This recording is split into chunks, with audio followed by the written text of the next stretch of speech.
Hi, it's Jen here, and today I am back with this coloring book, and this is called Disney's Animators Collection Coloring Book, I believe, and they still might have it in their online store, so I will link that in the description box down below if I find it. It's a really cool coloring book with 6 different circles that turn into paint once you get them wet, so I'm going to be using that as well as my colored pencil set. Also, you will see me using other stuff towards the end of the video, but that will be the later part. And I'm first starting off by separating the page because it's just easier to work with if I do this first. And as you can see, I decided to color in the page of Lilo and Scrump because out of everyone, Lilo was most requested, at least since I started filming, or by the time I started filming this video.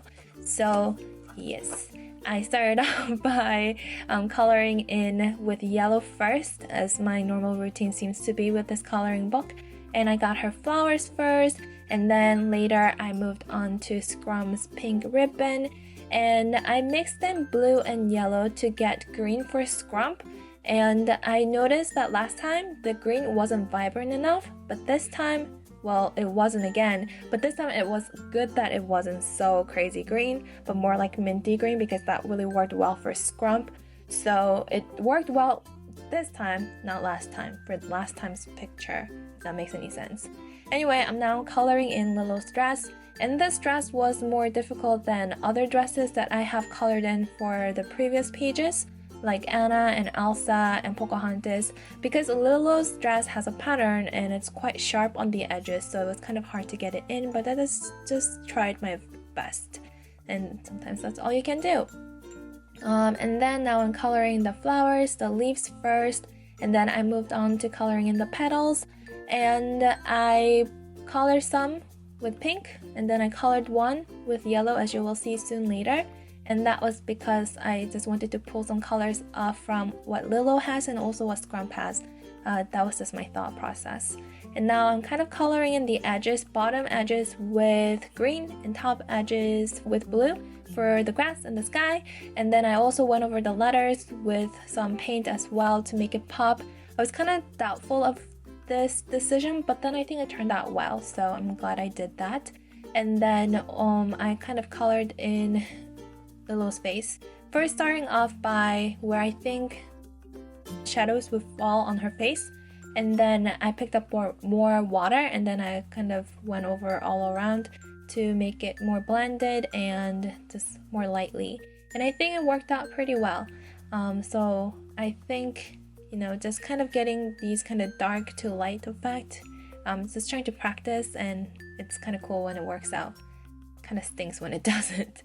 I got Scrump's hair, and then I moved on to Lilo's hair, which was a mistake.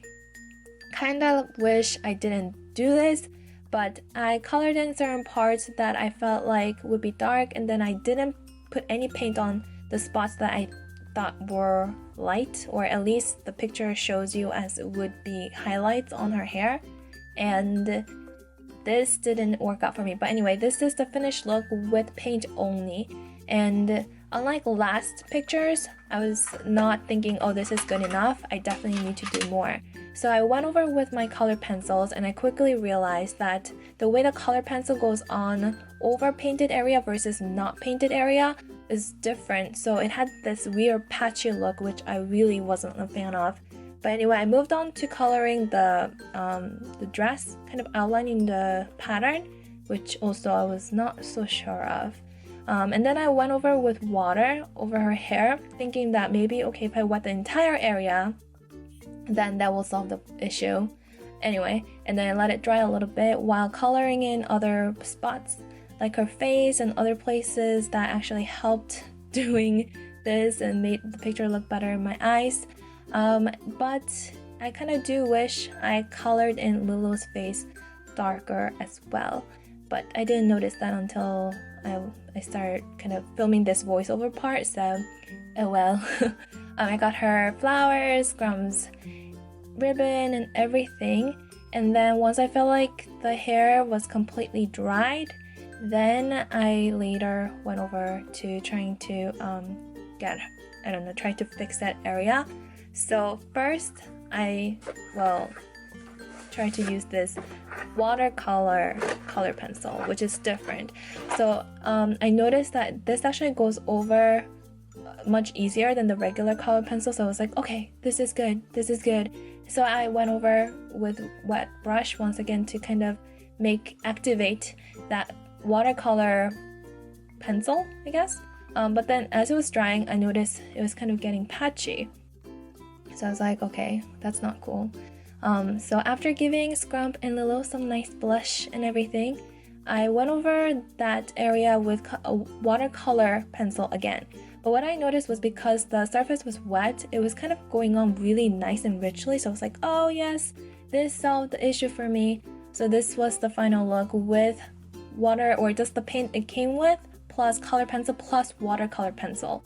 And since I've done some experimenting, I felt like doing something a little bit more. So I decided to pull out my stickers. And these stickers are really cool.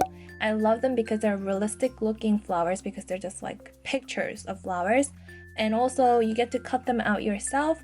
And the area that's kind of beyond the flowers, they're actually completely clear. So it doesn't have to be cut out perfectly. And it works out nicely. So yeah, I decided to just kind of frame it with realistic looking flowers, since there are so many flowers in this picture as well. And I just kind of experimented trying to kind of surround Lilo and Scrump with lots of flowers, and I don't know, make this picture a little bit more interesting in a different way compared to my previous ones. So you're just gonna see me kind of cutting things out, putting them on, taking them off because I don't like it, cutting them around, moving them around.